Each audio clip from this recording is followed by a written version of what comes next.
One man transformed a small colony into an independent nation, built a country from nothing, but his quest for power would divide a nation and create a legacy that Guyana still debates today.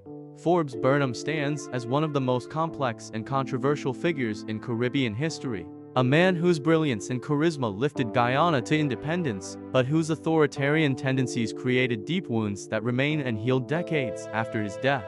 Born Lyndon Forbes Sampson Burnham on February 20, 1923, in Cheddi, Georgetown, British Guiana, he entered a world where his country existed as a colonial possession of the British Empire, where people who looked like him had limited rights and opportunities, and where the idea of self-governance seemed like a distant dream. His parents were educated members of Georgetown's black middle class, and they instilled in young Forbes a love of learning, a pride in his African heritage, and a burning desire to see his people free from colonial domination. Forbes showed exceptional intelligence from his earliest school days, consistently ranking at the top of his classes and demonstrating particular brilliance in debate and public speaking. He attended Queen's College in Georgetown, the most prestigious secondary school in British Guiana, where he excelled academically and developed the oratorical skills that would later make him one of the Caribbean's most compelling political speakers. His teachers recognized that they were dealing with a special student, someone with the intellect and drive to achieve great things. After completing his secondary education with outstanding results, Forbes won a scholarship to study law at the University of London in England, an incredible achievement for a young black man from the colonies in the 1940s. His years in London during the late 40s and early 50s proved transformative in shaping his political consciousness and revolutionary spirit. He arrived in a city still recovering from World War II, where rationing continued and bomb damage remained visible throughout the urban landscape. At university, Forbes encountered students and intellectuals from colonies across Africa, Asia, and the Caribbean, all discussing independence, decolonization, and what freedom would look like for their countries. He studied the works of Marx, Lenin, and other socialist thinkers, developing ideas about economic justice and how newly independent nations could avoid simply replacing white colonial masters with local elites who exploited their own people. He earned his law degree with honors and was called to the bar, becoming a qualified barrister ready to practice law. But Forbes Burnham did not return to British Guiana simply to practice law and make money. He came back with revolutionary fire burning in his heart, determined to lead his country to independence and transform it into a model of what a post-colonial society could achieve. In 1949, while still in London, he had helped found the People's Progressive Party along with Cheddi Jagan and other Guyanese students who shared dreams of independence. The PPP became the first mass-based political party in British Guiana, uniting people across racial lines around demands for self-government, economic development, and social justice. Forbes returned to Georgetown and immediately threw himself into political organizing, traveling throughout the country to speak at rallies, meeting with workers and farmers, and building the party organization from the ground up. The early years of the PPP were remarkably successful, as Forbes and Cheddi Jagan worked together despite coming from different racial backgrounds. Forbes was Afro-Guyanese while Cheddi was Indo-Guyanese, and their partnership seemed to promise that the new Guyana could overcome the racial divisions that colonial powers had deliberately cultivated to maintain control. In 1953, the PPP won elections held under a new constitution that granted limited self-government. Forbes became Minister of Education at just 30 years old, while Cheddi Jagan became Chief Minister. However, their time in power lasted only 133 days before the British suspended the constitution, claiming the PPP government was communist and posed a threat to stability. This British intervention radicalized Forbes even further and convinced him that independence would require a long and difficult struggle against colonial powers who would not give up control easily. However, tensions were developing between Forbes and Cheddi Jagan over ideology, strategy, and ultimately, leadership of the independence movement.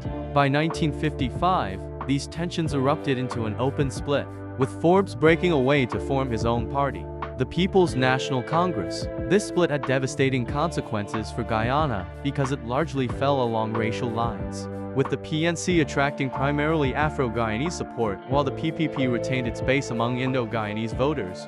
Forbes built the PNC into a powerful political machine, using his extraordinary speaking ability to inspire crowds and his organizational skills to create a disciplined party structure. He spoke of socialism, African pride, and creating a Guyana where black people would finally receive the opportunities and respect denied them under colonialism. His speeches could move audiences to tears or whip them into revolutionary fervor. He had a commanding physical presence, standing tall with broad shoulders, and he dressed impeccably in suits that projected authority and sophistication. His voice was deep and resonant, perfect for both intimate conversations and addressing massive rallies. People who heard Forbes Burnham speak never forgot the experience.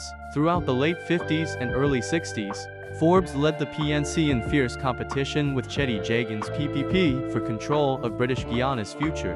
Elections in 1957 and 1961 saw the PPP win narrow victories, but the racial polarization of politics created instability and occasional violence between supporters of the two parties.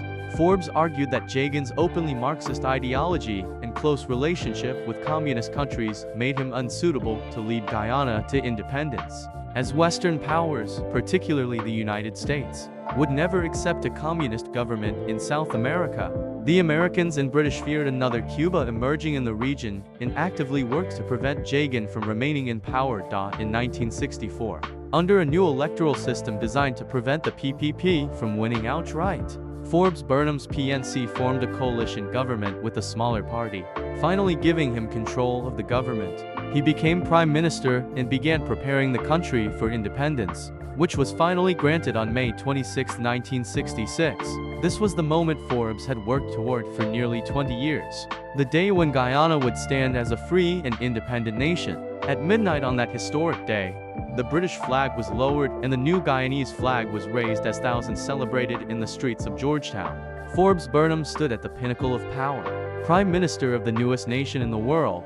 The early years of independence showed Forbes at his best, working energetically to build the new nation's institutions and infrastructure. He promoted education, expanded healthcare services, invested in roads and bridges, and worked to diversify the economy beyond sugar and bauxite. He promoted Afro-Guyanese into positions of leadership in government and business, correcting historical imbalances where black citizens had been systematically excluded from opportunities. He spoke eloquently about Guyanese identity and tried to create national unity across racial lines, though with limited success given how deeply divided politics had become.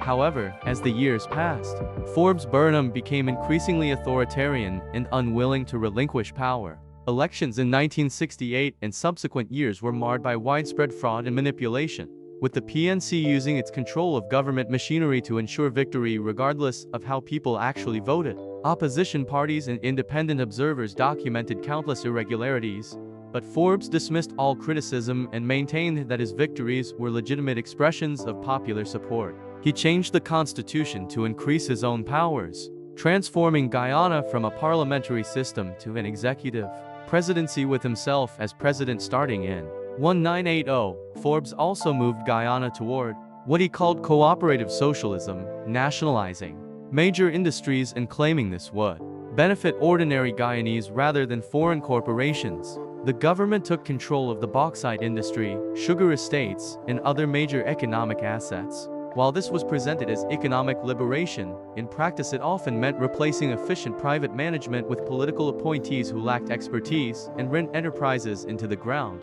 The economy stagnated and then declined throughout the 70s and early 80s, with shortages of basic goods becoming common and many educated Guyanese emigrating to find opportunities elsewhere. On the personal front, Forbes Burnham's life was marked by a long marriage to Viola Burnham, a remarkable woman who was a politician and activist in her own right. Viola stood beside Forbes throughout his rise to power and remained his partner through all the triumphs and controversies of his political career. She was more than just a political wife standing silently beside her husband at official functions. Viola had her own voice and her own vision for Guyana, particularly regarding women's rights and social welfare programs. She worked tirelessly on initiatives supporting poor families, promoting women's education, and improving healthcare access in rural areas. Forbes and Viola had several children together, raising their family in the midst of his demanding political career. Being the children of Forbes Burnham meant growing up with privilege and access, but also living under intense public scrutiny and security concerns. The Burnham children attended the best schools and had opportunities that most Guyanese could only dream of. Yet they also witnessed firsthand the toll that political life took on their father and the hatred that many people felt toward him. Forbes tried to be present for his family despite his crushing schedule of meetings, speeches, and official duties. Though inevitably his work often took priority over family time, Viola was a constant presence at Forbes's side during official functions, state dinners, and foreign visits. She entertained visiting dignitaries, represented Guyana at international women's conferences, and cultivated relationships with wives of other world leaders. She brought grace and elegance to her role as First Lady, but she also had substance and real commitment to improving conditions for ordinary Guyanese, particularly women and children. Her work continued long after Forbes's death, and she remained politically active and influential in Guyana for decades. Forbes Burnham's lifestyle as president reflected his position at the top of Guyanese society. He lived in the official residence with all the trappings of power, including servants, security details, official vehicles, and the ability to command resources at will. He traveled internationally, meeting with world leaders and attending conferences where he represented Guyana. Despite his socialist rhetoric about equality, Forbes lived a life vastly more comfortable than the ordinary Guyanese who struggled with shortages and economic hardship during his rule. This contradiction between his words and lifestyle was not lost on critics who accused him of hypocrisy. His speaking style and public persona combined elements of different influences into something uniquely his own. He could quote Shakespeare, cite Marxist theory, reference African history, and discuss Caribbean cricket all in the same speech. He had an ability to connect with audiences by seeming both intellectual and approachable, both a visionary leader and someone who understood the struggles of common people. His speeches often went on for hours, but he held audiences' attention through force of personality and rhetorical skill. Even people who disagreed with his policies often admitted that Forbes Burnham was a magnificent speaker. As the 1980s progressed, Guyana's economic situation became increasingly desperate. The government accumulated massive foreign debts, inflation spiraled out of control, and basic goods disappeared from stores. People stood in long lines hoping to buy rice, flour, cooking oil, and other necessities. Electricity blackouts became routine, and infrastructure deteriorated from lack of maintenance. Many of the country's best educated people emigrated to the United States, Canada, and Britain, creating a brain drain that further weakened the country.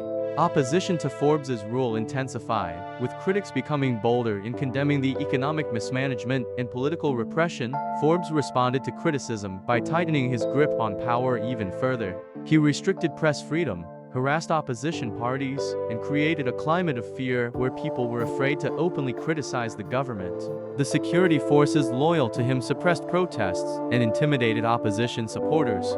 A particularly dark moment came in 1980 when Walter Rodney, a brilliant historian and opposition figure, was killed by a bomb explosion. Many believed the government was responsible for Rodney's assassination, though Forbes denied any involvement and no one was ever prosecuted for the crime. Despite the economic failures and political repression, Forbes never lost his faith in his own vision and his belief that he was the right person to lead Guyana. He genuinely believed his policies would eventually succeed, and that his critics were wrong or motivated by racial prejudice. He saw himself as a revolutionary leader transforming Guyana from a colonial backwater into a proud independent nation, and he was convinced that history would vindicate him. This self-confidence bordered on arrogance and made him increasingly unable to accept criticism or change course even when his policies clearly were not working. Forbes Burnham's death came suddenly on August 6, 1985, following throat surgery in Georgetown. He was only 62 years old, and his death shocked the nation regardless of how people felt about him politically. Thousands lined the streets for his funeral, with many genuinely mourning his passing while others celebrated the end of his rule. Viola was devastated by his death, having lost her partner of many decades. The question of what Guyana would become without Forbes Burnham loomed large, as he had dominated the country's politics for over 3 decades, and it was difficult to imagine Guyana without him. The legacy Forbes Burnham left behind remains deeply contested in Guyana today. Supporters credit him with leading the country to independence, promoting black empowerment, standing up to Western imperialism, and trying to create an economy that served Guyanese interests rather than foreign corporations. They point to schools, hospitals, and infrastructure built during his rule and argue that his vision was correct even if execution was flawed. They remember him as a brilliant leader who loved Guyana and dedicated his life to its advancement. Critics paint a very different picture, seeing Forbes as an authoritarian who destroyed Guyana's democracy through rigged elections and political repression. They blame him for economic policies that bankrupted the country and created widespread poverty. They accuse him of using racial division for political advantage and deepening the split between Afro-Guyanese and Indo-Guyanese communities. They point to restrictions on freedom, harassment of opponents, and possible involvement in political violence. They see his rule as a tragedy that set Guyana back decades and created problems the country still struggles with today. The truth likely lies somewhere between these extremes. Forbes Burnham was neither the hero his supporters claim nor the villain his critics describe, but rather a complex human being whose brilliant mind and revolutionary passion were undermined by an inability to share power and an unwillingness to admit mistakes. He fought genuinely for independence and believed sincerely in uplifting black Guyanese. But his methods became increasingly destructive and his grip on power increasingly desperate. He started as an idealistic young revolutionary and ended as an authoritarian president presiding over a failing state. Subscribe now to explore more complex stories of Caribbean leaders who shaped nations through both triumph and tragedy. Rhetoric can make mistakes. Please double-check responses.